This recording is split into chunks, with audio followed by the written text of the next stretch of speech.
என்ன கண்ணு?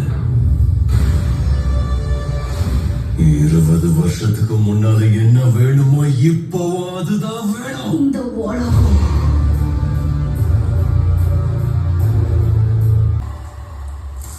கலாஷ்னிகாவ்.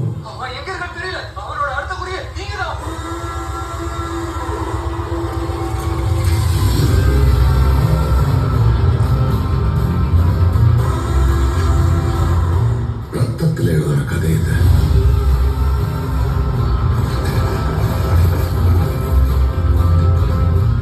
மையால தொடர முடியாது.